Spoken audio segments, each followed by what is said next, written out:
کہتے ہیں بہشتی زیور حصہ نمبر 2 صفحہ نمبر 5 مسئلہ نمبر 26. مولانا اشرف علی تھانوی رحمہ اللہ لکھتے ہیں کہ اگر انگلی پر نجاست لگی ہو تو 3 بار چاٹنے سے انگلی پاک ہو جائے گی، لیکن ایسے کرنا نہیں چاہیے. اگر عورت کے جسم میں قے ہو تو بچے نے 3 بار چوس لیا تو وہ پاک ہو جائے گا. کیوں لا حول ولا قوت؟ مجھے دفاع کرنا آتا ہے. یہاں یہ لکھا ہوا ہے کہ انگلی پر نجاست لگی ہو تو چوس لو، یہ لکھا ہوا ہے. بتا رہے ہیں کہ اگر کوئی بیوقوف ایسا ہو نا کہ انگلی پہ نجاست کو زبان سے صاف کر لے تو زبان پلیت ہو جائے گی، انگلی پاک ہو جائے گی. اتنی سی مسئلہ ہے. اتنے سے مسئلے پر آپ کو کیا اعتراض ہے؟ آپ کیا کہتے ہیں زبان پلیت نہیں ہوگی، زبان پاک تھی سی؟ اور خدا کے بندے لکھا ہوا ہے اگر کسی نے یوں کر دیا، یہ تھوڑا ہے کہ ایسے کرو. مسئلے میں تو کئی جگہ اب ایک جگہ میں کہتا ہوں قانون کھولے نا، آئین آرٹیکل کھولیے.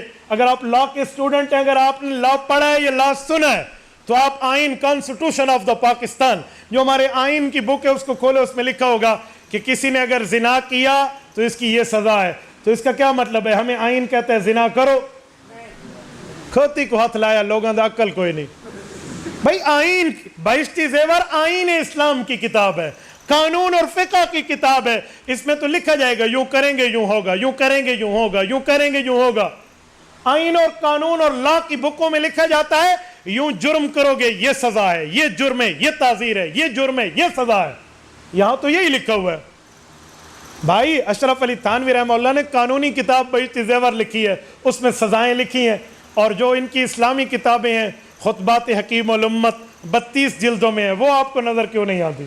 ملفوظات حکیم الامت 32 جلدوں میں حضرت تھانوی کی وصیت اور نصیحت اور اسلامی عوام کی کتاب ہے، وہ آپ کو کیوں نہیں دکھتی؟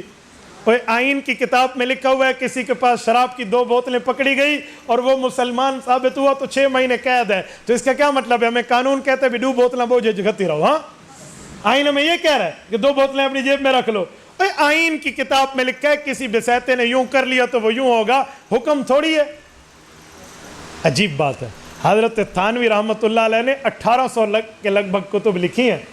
آپ کا کم از کم عقل اتنا ہونا چاہیے تو پھر حضرت تھانوی کو ہاتھ لگائے. اور اگر آپ کو حضرت تھانوی کی عبارت سمجھنے سے الٹی آتی ہے تو پھر اپنے ہاضمے کا علاج ان فقیروں سے کرا لیا کریں، پھر تھانوی سب کو پڑھ لو. تو اس میں کون سا مسئلہ؟